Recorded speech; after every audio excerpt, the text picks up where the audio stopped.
El texto que nosotros tenemos ante nosotros nos habla inmediatamente sobre la posesión inmediata que tiene una persona que cree en Cristo Jesús. El texto nos dice que aquel que cree tendrá la vida eterna. Tiene ya la vida eterna.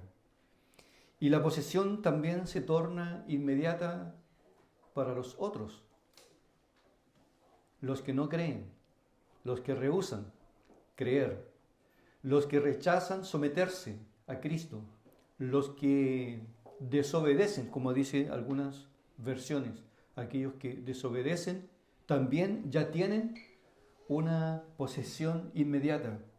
Dice Juan, el que no cree en el Hijo de Dios, la ira de Dios está sobre él. No recaerá sobre él un día, va a recaer también, pero ya está. Estas son las implicaciones que tiene la vida de un ser humano, cómo él se enfrenta ante el mensaje del Evangelio. O sea, en otras palabras, nosotros cada vez que nos acercamos, incrédulos y creyentes, al mensaje de salvación, al mensaje del Evangelio, estamos tratando con cosas eternas. Jonathan Edwards, cuando comenta algo sobre la eternidad, decía, pon la eternidad en nuestros ojos. Que la eternidad, el concepto de la eternidad siempre esté presente. Los que creen en Cristo en esta vida ya tienen la vida eterna. Ya están con un pie adentro del cielo. Pero los que no creen también ya tienen un pie dentro del infierno, porque la ira de Dios ya está sobre ellos. El texto que nos presenta Juan en este momento sería la conclusión del diálogo que encontramos en el capítulo 3, en el principio, que es el diálogo entre Jesús y Nicodemo. Como he dicho algunas veces, no sabemos exactamente en qué momento termina, pero aquí al parecer Juan vuelve a hacer un comentario sobre la persona de nuestro Señor Jesucristo, dando testimonio de nuestro Señor. Entonces, de los versículos del 31 al 35, Juan da testimonio de nuestro Señor Jesucristo. Por lo menos 5 cosas Juan habla que dan testimonio que Jesús es el Hijo de Dios, que dan testimonio que Jesús es realmente el enviado, que Jesús es realmente el verdadero Mesías. Si usted hoy pudiese ir a Israel, o los que ya lo han hecho, y usted le pregunta a un judío, ¿quién es Jesús para él? ¿Es Jesús realmente el Mesías? Ellos dicen que no. Ellos no creen que Jesús es el Mesías. Ellos están esperando, porque lo que vino, dicen ellos, aquel que vino hace más de 2000 años atrás, no fue el Mesías. Porque tenían un concepto equivocado de que el Mesías, cuando Él viniese, Él acabaría con todos los enemigos de Israel y impondría un reino físico con naturaleza política. Y eso el Señor no lo hizo, porque el Señor, cuando vino, el Señor no venía con un objetivo político y militar. La naturaleza de la venida del Señor es espiritual. Librar al hombre de su culpa, de su pecado, de su transgresión. Por eso es muy importante la postura que nosotros tenemos ante la persona de nuestro Señor Jesucristo. Y Juan se esfuerza y se esmera en nuevamente hablar y dar testimonio de quién es el Señor Jesús. Entonces, lo primero que vemos aquí es el testimonio de Juan sobre Jesús. Parte el texto diciendo, el que de arriba viene es sobre todos. El que es de la tierra es terrenal, refiriéndose a él mismo. El que es de la tierra es terrenal, y las cosas terrenales habla. Pero el que viene del cielo es sobre todos. Lo primero que Juan dice, lo primero que Juan da testimonio, es que Jesús es sobre todos. Jesús no es cualquier persona. Jesús no es un líder más. Jesús no es un político, no es un maestro. Jesús es el propio Dios entre los hombres. Por esto Él dice, Él es sobre todos. No hay nadie en este mundo que se pueda comparar al Señor Jesucristo. Nadie, nada ni nadie. Es por eso que es una ofensa a Dios, al Señor Jesucristo, al Evangelio, a la esencia del Evangelio, cuando un hombre o una mujer aman más a padre, madre, hijos, hermanos, dinero, belleza, cuerpo, forma, todo eso, más que al Señor Jesucristo. ¿Por qué? Porque Él es sobre todos. Él está sobre todos. Él es el verdadero Hijo de Dios. Luego Juan dice, porque nos habla un poco sobre el Señor Jesucristo, dice que Él es sobre todos. Es un gozo, hermanos, saber que nosotros, nuestra fe, no está fundada en algo inventado. Nuestra fe no está fundada sobre un ídolo, sobre un personaje que fue creado por los hombres, inventado por los hombres. Nosotros tenemos nuestra fe en aquel que es sobre todos. Y todos aquellos que se han atrevido a desafiarlo, a enfrentarlo, han sido liquidados. ¿Recuerda usted los Beatles cuando dijeron que ya eran más famosos? ¿Ah? Creo que fue John Lennon que dijo que ya eran más famosos que Jesucristo.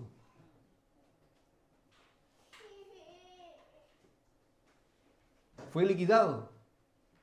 Y tantos otros que me acuerdo, Tancredo Neves en Brasil, que dijo que ya había sido elegido por el pueblo y que ya ni siquiera necesitaba del voto de Dios. Y esa misma noche se enfermó y no pudo asumir el poder. Porque la Biblia habla claramente que hay uno que es sobre todos. Y ese uno que es sobre todos, que es el Señor Jesucristo, debe ser creído, debe ser adorado, debe ser amado, debe ser buscado, debe ser colocado en el trono del corazón del hombre sobre todo lo que podamos tener en esta vida. Por eso es que el propio Señor dijo en su ministerio, el que ama más a su madre, a su padre, a su marido, a su mujer, a sus hijos, a todas las cosas de este mundo, más que a mí, no es digno. Es una ofensa. Porque Jesús no es uno más, es el único Rey de Reyes y Señor de Señores. Y un día lo vamos a ver con nuestros propios ojos. Luego Juan dice que el Señor Jesucristo cuando vino no se halló mentira, no se halló engaño en sus labios. ¿Ustedes han visto a algún presidente que habla algunas cosas y con 2 o 3 semanas ya está borrando todo lo que está diciendo? Se contradice, se engaña, miente. Incluso los propios dogmas del catolicismo romano. Cuánta contradicción en los dogmas del catolicismo romano. Pero en Jesús está la verdad. Y no solo está, Él mismo es la verdad. Él mismo dijo, yo soy el camino. Yo soy la verdad, yo soy la vida. Jesús no es una verdad. Jesús es la verdad, la única verdad. Por eso Juan dice, Él, versículo 31, el que viene de arriba es sobre todos. El que es de la tierra es terrenal. Las cosas terrenales hablan.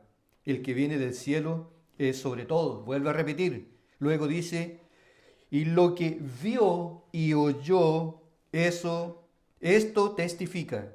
Y nadie recibe su testimonio. Un exagero que no puede ser entendido literalmente que nadie recibió su testimonio, porque luego enseguida Juan va a decir que, pero algunos creyeron.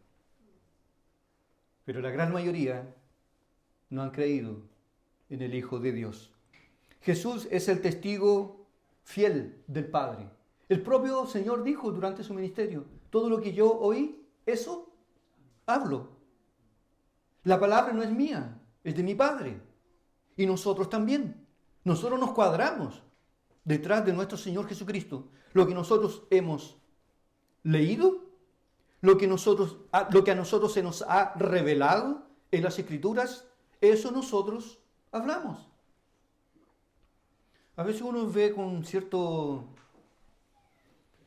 Quedamos impresionados a veces cuando la gente dice así, yo me congrego en una iglesia reformada porque la iglesia reformada, ellas son fieles a la palabra de Dios. Y eso no es mentira, ni es orgullo nuestro, eso es verdad. Lo triste de esto es que toda iglesia debería ser así. Toda iglesia debía ser así. Pero hoy los sueños, las visiones, las experiencias tienen más poder, más autoridad, más influencia que la propia palabra de Dios. Y nosotros tenemos que oír al Maestro, porque el Maestro oyó al Padre y el testimonio que Él nos dio es fiel. Todas las palabras que nuestro Señor dijo, tal vez no todas puedan ser entendidas, porque también son palabras espirituales, palabras de naturaleza espiritual. No, leer a nuestro Señor Jesucristo no es como leer a Neruda o a Gabriela Mistral o a algún otro poeta o intelectual.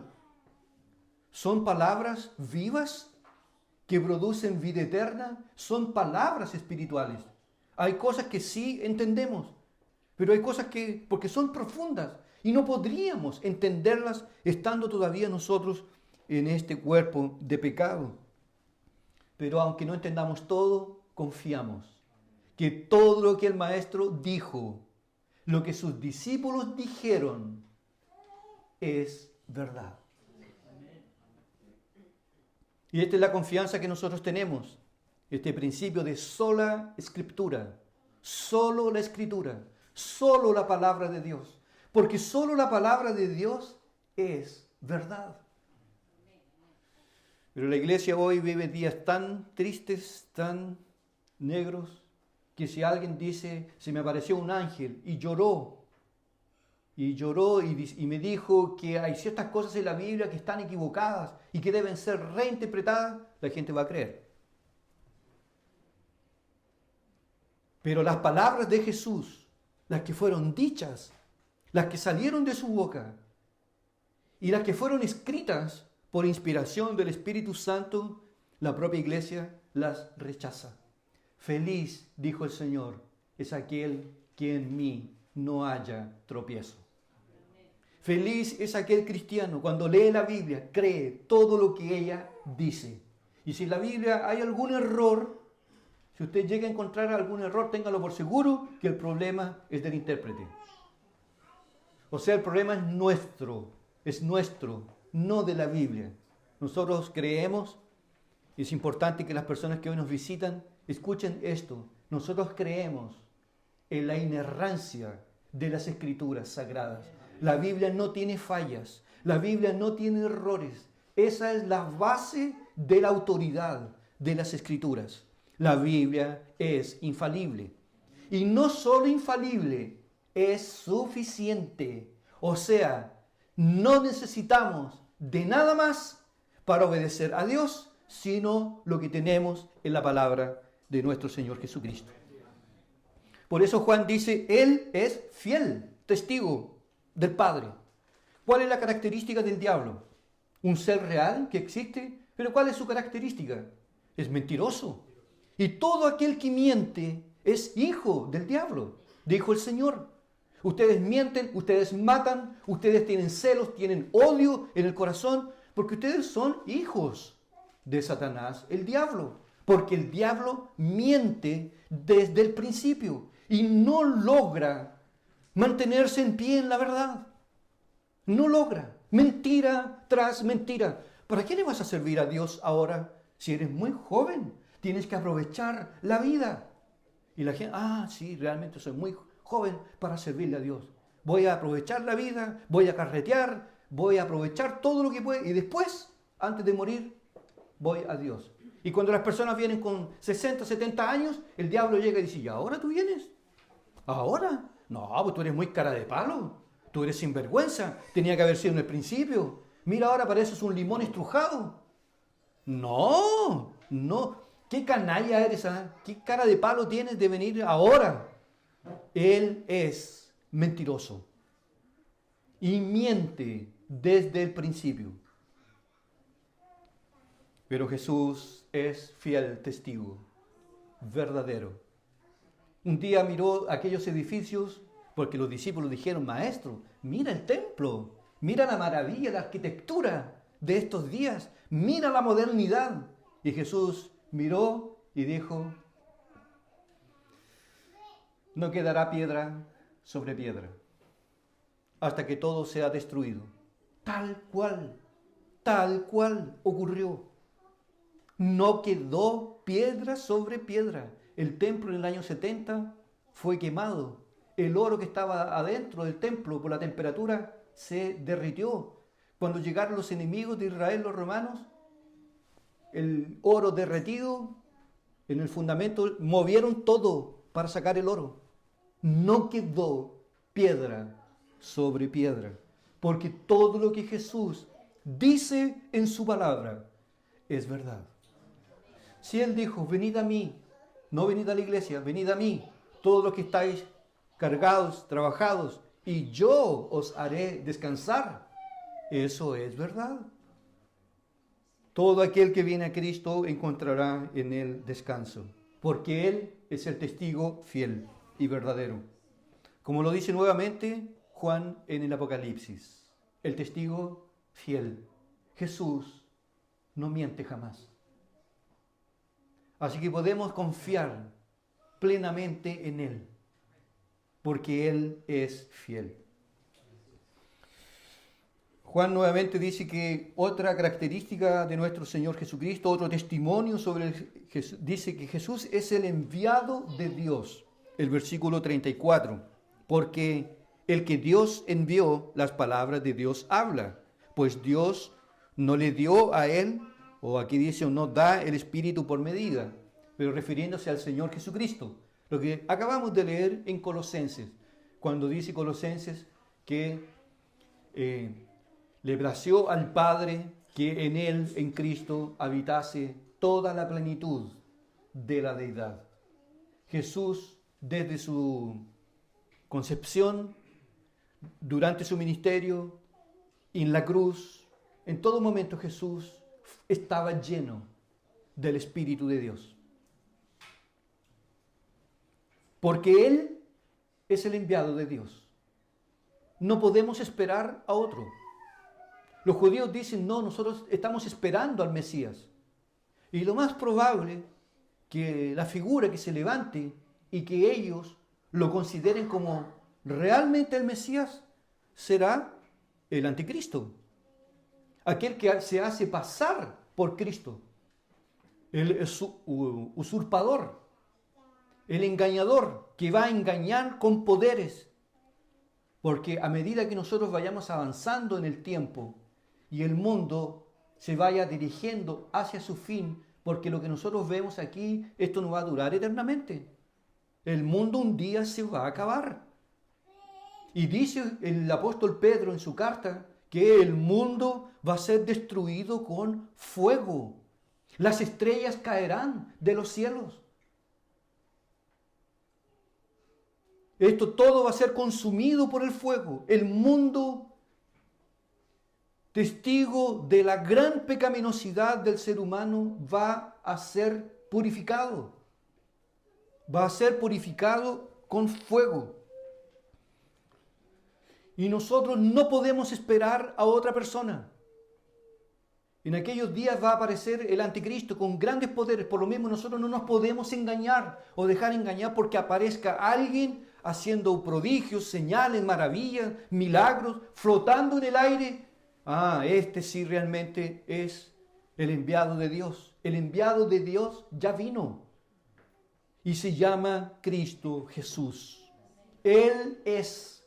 Y no tiene nada que ver con la figura que utilizó Franco Zeffirelli, el Robert Powell, que hizo la película Jesús de Nazaret, con aquellos ojos verdes, azules, que está allí crucificado, con aquella mirada penetrante. Usted ve las grabaciones, él está fumando y tomando whisky cuando está en la cruz, cuando hacen cortes.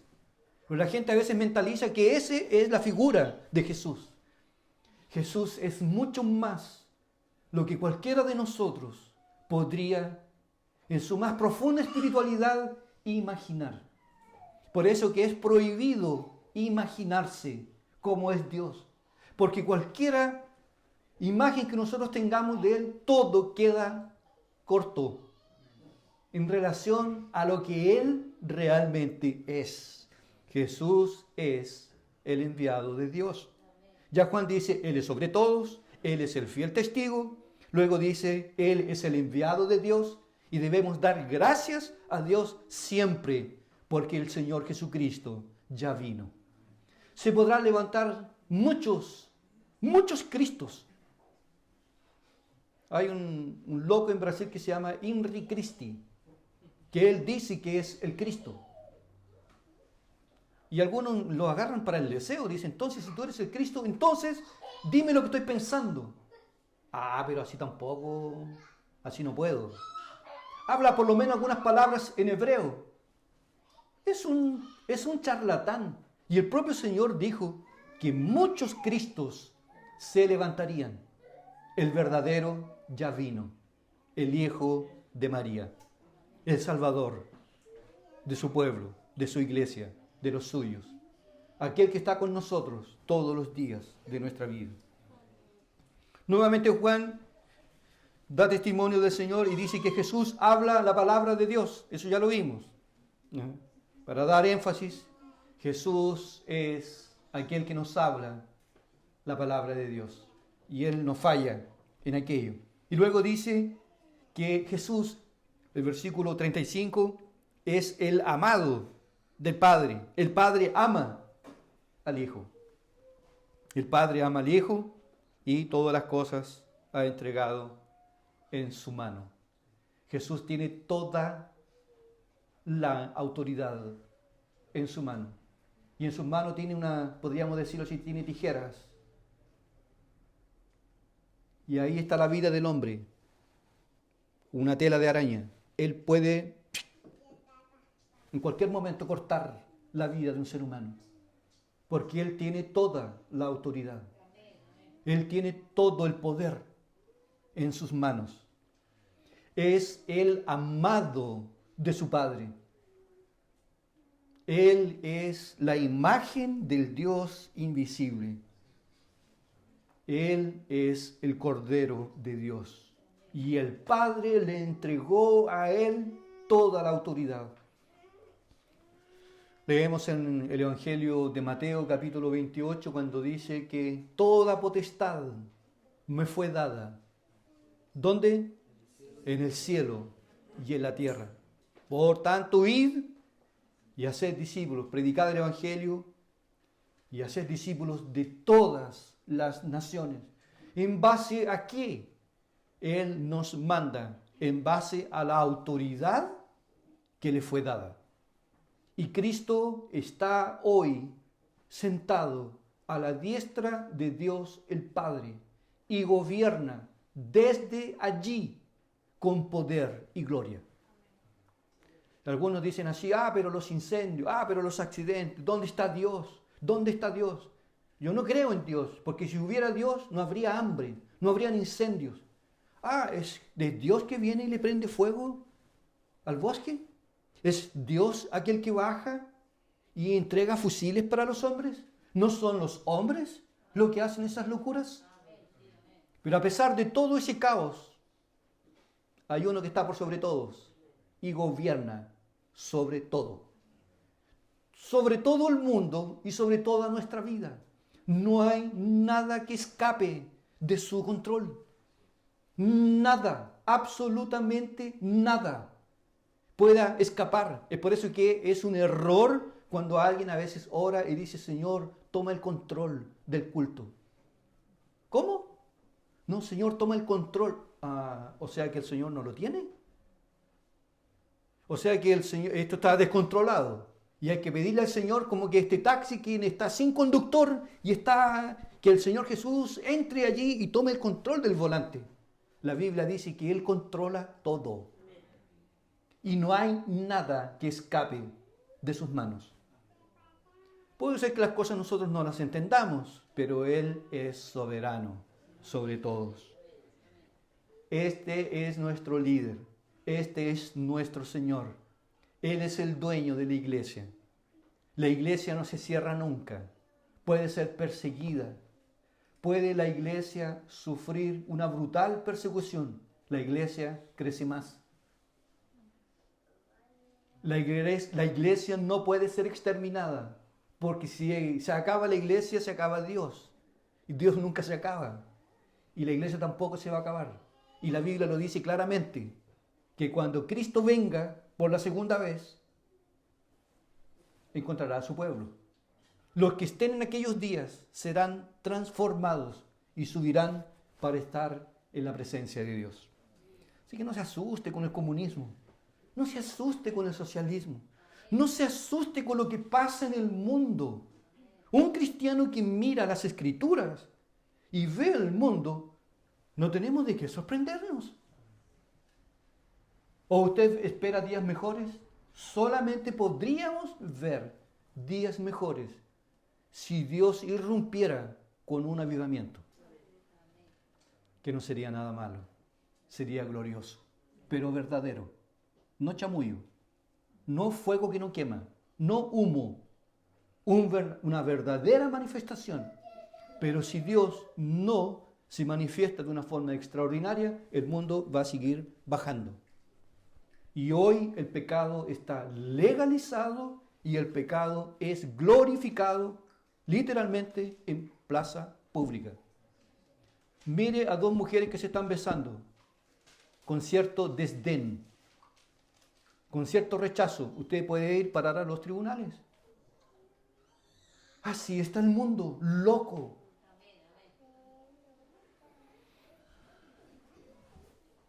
Por eso nuestra confianza debe estar en el Señor Jesucristo. Y ojalá que el Señor no se demore tanto en su venida.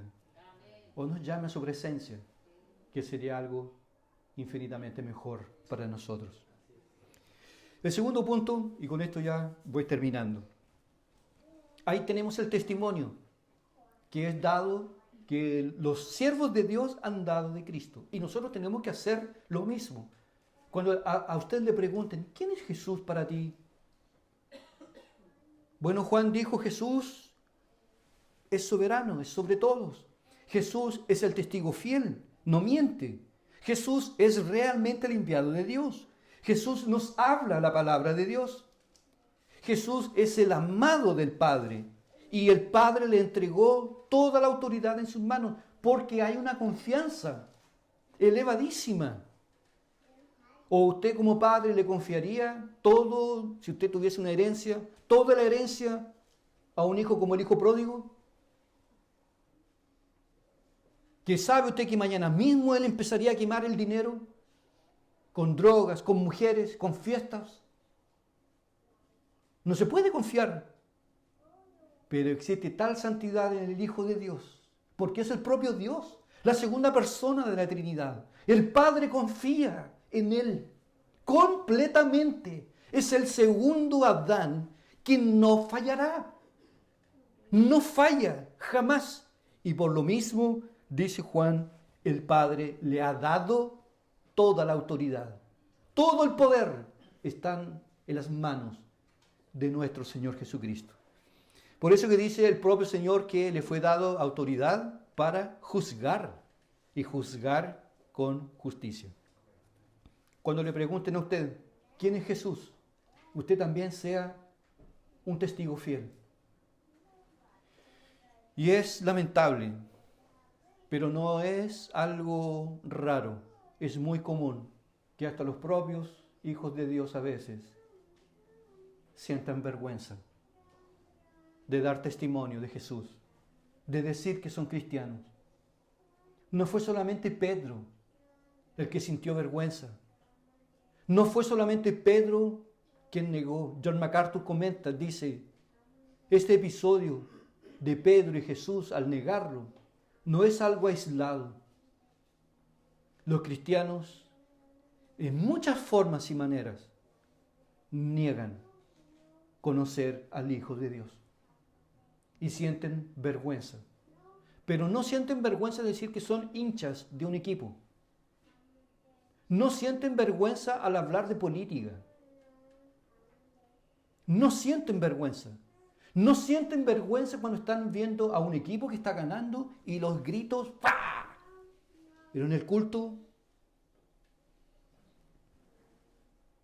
un verdadero maniquí,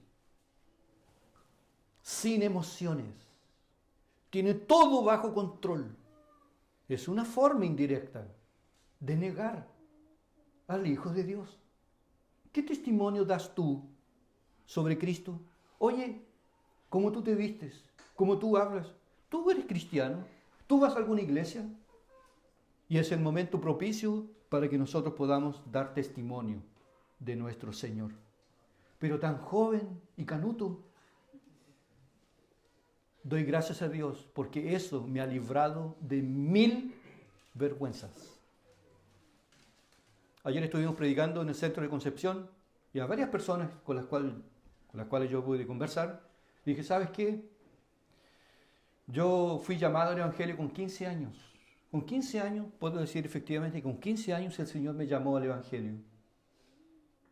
Y no he pasado vergüenzas, ni lágrimas por haberlo conocido. Porque fue lo mejor que me pudo haber pasado. Y usted la misma historia. Lo mejor que nos pudo haber pasado fue haber conocido a Cristo. Haber ser tenidos dignos de salir del mundo, siendo extranjeros, siendo enemigos, y ser transformados en hijos de Dios. Somos los más felices de este mundo. A nosotros se nos ha dado ese privilegio. Y por lo mismo debemos dar testimonio. Y sería contradictorio, una contradicción, sentir vergüenza. Vergüenza deberíamos sentir de nuestros pecados, de nuestros fracasos, de nuestras rebeliones, de nuestra frialdad, de nuestra falta de oración, de nuestra falta de devoción por la palabra. De eso deberíamos tener vergüenza. Pero del Cordero de Dios, jamás. Porque Él es digno. Termino con dos reacciones o dos formas como los hombres reaccionan frente al testimonio que tenemos del Señor Jesucristo. Versículo 36. El que cree en el Hijo tiene vida eterna. Amén. Pensé que iba a saltar ahí de gozo. El que cree, tiene, no tendrá.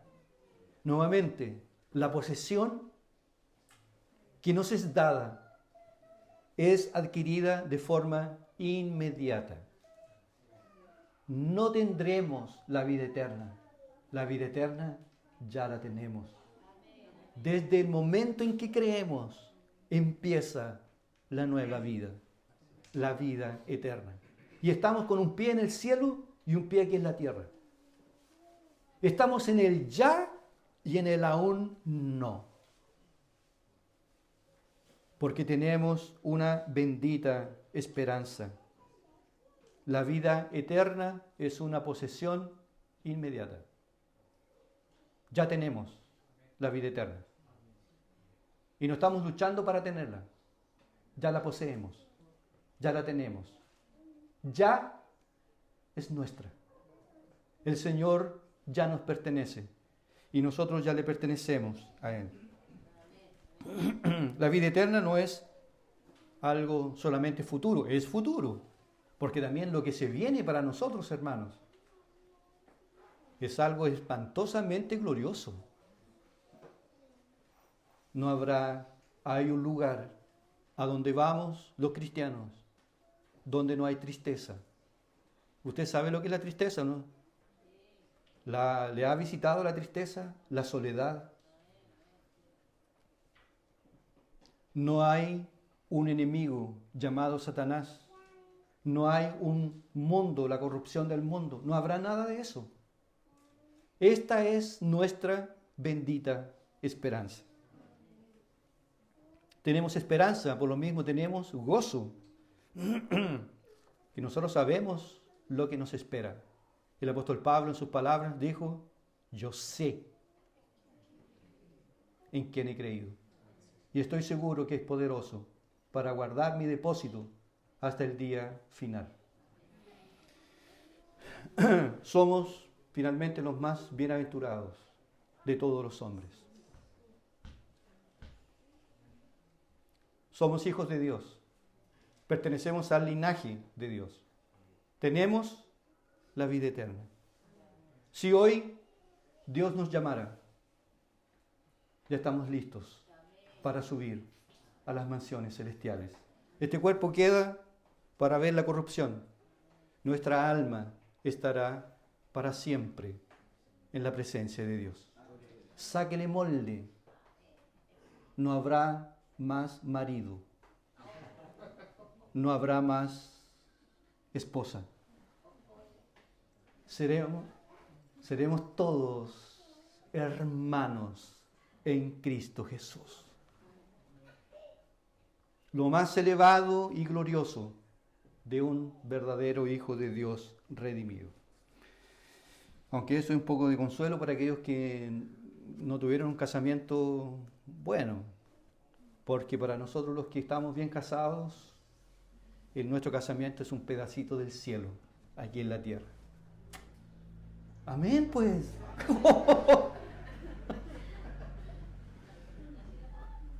¿O no? Nuestra casa, nuestro hogar, nuestra familia es un pedazo del cielo aquí en la tierra. Aunque para los que no están bien casados es un pedazo del infierno.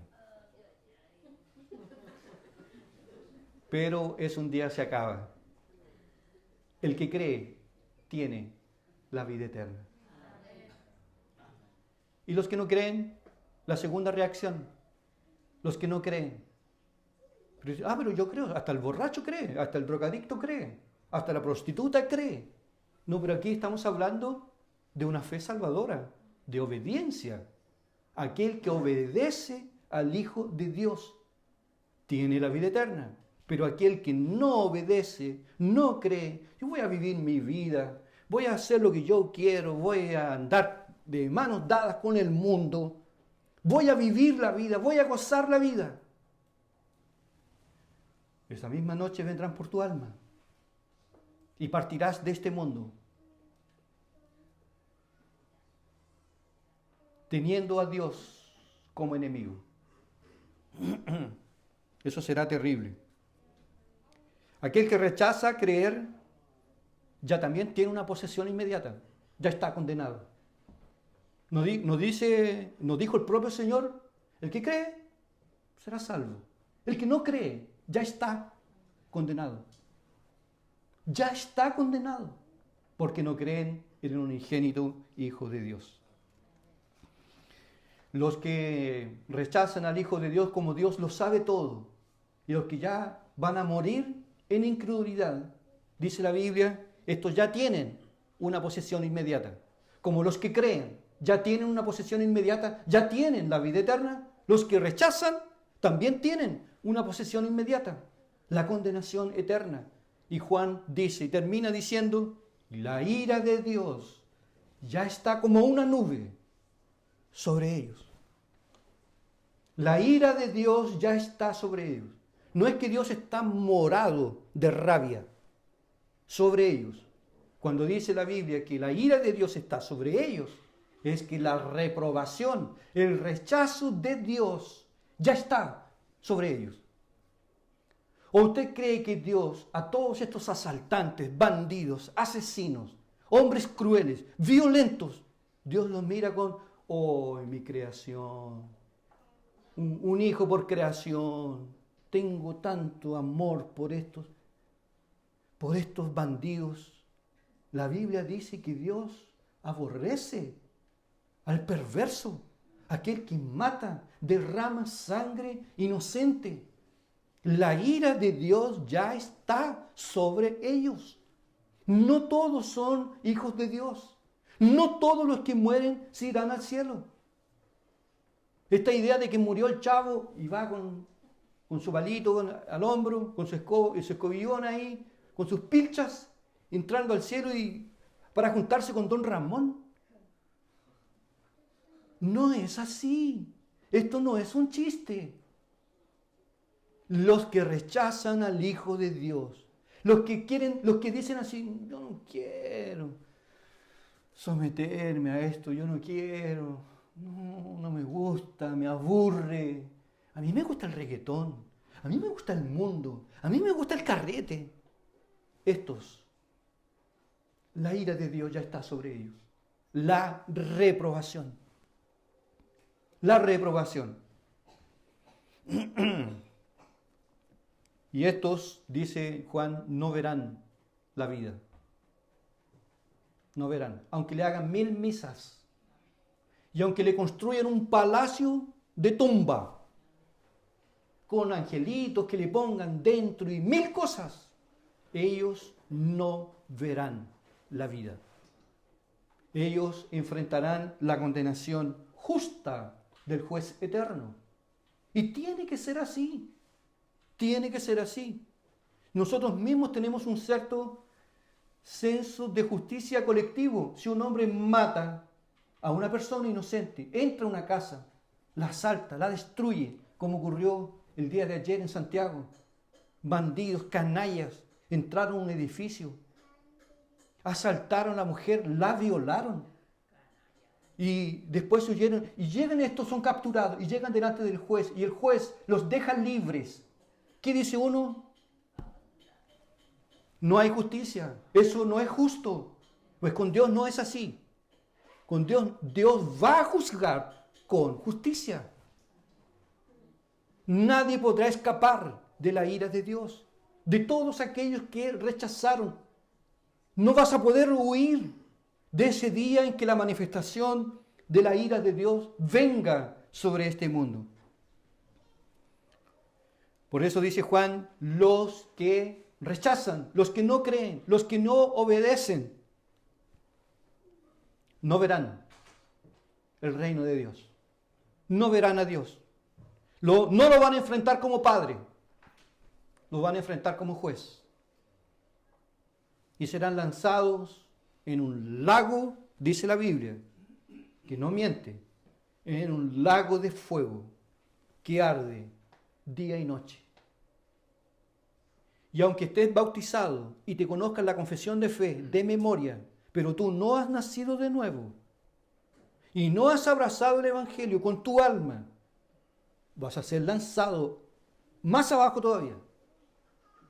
Porque por el grado de luz nosotros seremos juzgados. Así como los cristianos, los creyentes verdaderos tendrán recompensas por sus buenas obras al entrar en el cielo, los condenados, los que están bajo la ira de Dios también van a enfrentar grados de condenación. Por eso el Señor dijo, algunos recibirán muchos azotes. Entonces por esto que nosotros cuando pensamos en aquellos que rechazan, aquellos que niegan, aquellos que no creen, no están solamente en el mundo, también frecuentan nuestras iglesias.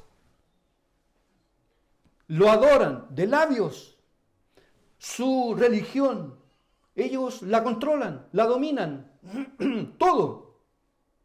Su corazón no fue entregado completamente a Dios. Por eso yo termino con 2 preguntas. ¿Usted tiene conciencia sobre la eternidad? ¿Usted tiene conciencia sobre la eternidad? Que esto aquí no es una reunión de junta de vecinos, que aquí ¿está realmente Dios presente? Y que si Él quisiera nos puede coger y llamar a su presencia y pasaríamos a la eternidad inmediatamente, pero con Dios, o enfrentar la ira de Dios, la reprobación de Dios aquí en esta vida y la descarga de la ira de Dios en el infierno. ¿Tenemos conciencia sobre la eternidad?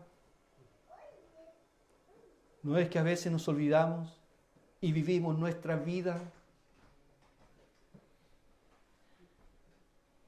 sobre las cosas de esta vida? Trabajo, familia, comida, amor, entretención, y como que se nos olvida que nosotros a cualquier momento podemos dejar este mundo y partir. ¿Y a dónde iremos? ¿Veremos la gloria de Dios o no veremos la gloria de Dios? El que cree, dice la palabra, el que obedece, el que se entrega, el que renuncia a toda rebelión contra Dios y se somete al Hijo de Dios, ya tienen la vida eterna. No hay nada que temer. No hay nada que temer.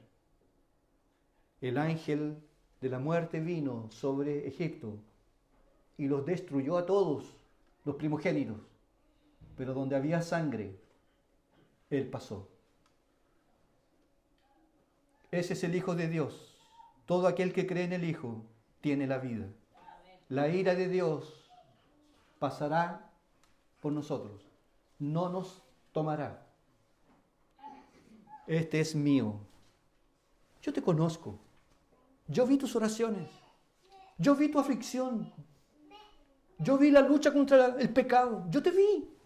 Como vi a Natanael, yo te vi a ti en tu dormitorio. Yo te conozco. Ven, ven, bendito de mi Padre. Entra al gozo eterno, a las mansiones celestiales.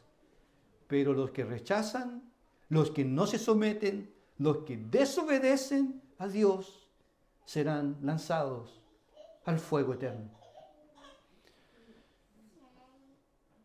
Y lo triste y terrible del infierno no es solo el fuego, el tormento, los gritos, el gusano que está allí, que azota día y noche, que el propio diablo estará allí. Eso no es lo más terrible.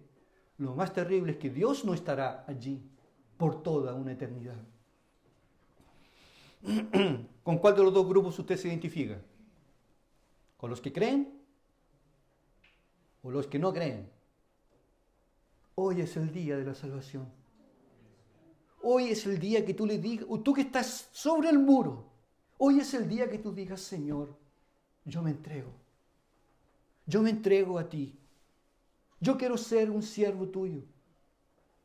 Yo quiero renunciar al mundo, al pecado y vivir para ti. Quiero hacer parte de esta familia, la familia de la fe. Señor, si yo he andado lejos, si yo soy frío, indiferente con las cosas de Dios, conviérteme, transfórmame hoy. Hoy puedo salir de este mundo. Hoy puedo ser velado aquí. Tú tienes que irte con la convicción que ya estás en Cristo Jesús. Muchos dijeron al apóstol Pablo, estás loco, Pablo. Estás loco. Las muchas palabras te hacen delirar. Tanto color que le ponen. Esto es grave.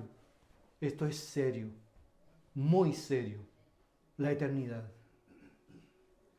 Y nosotros que tenemos hijos, debemos orar por ellos e instruirlos para que conozcan el Evangelio.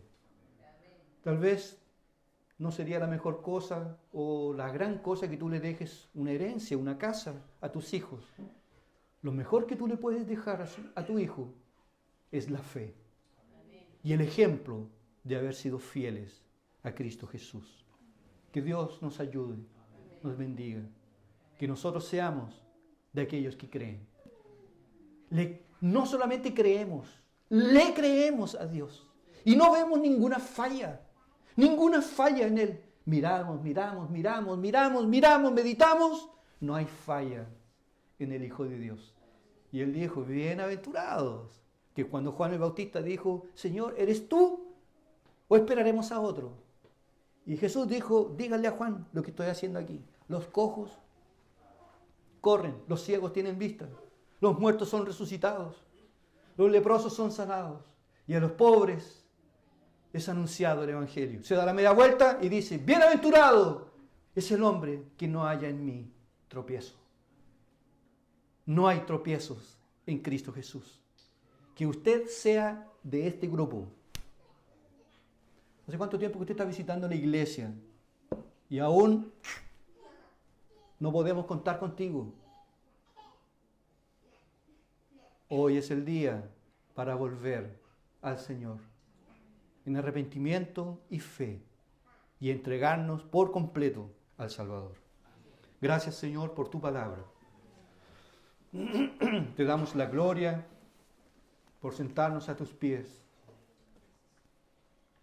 y oír la esencia del Evangelio, el Señor Jesucristo, nuestra fe en Él, nuestra dependencia de Él.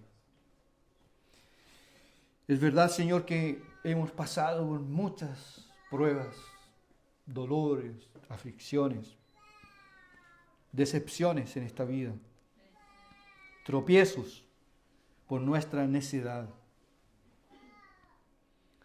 Pero a pesar de todo ello, Señor, tu misericordia nos ha alcanzado, nos ha perdonado, nos ha restaurado.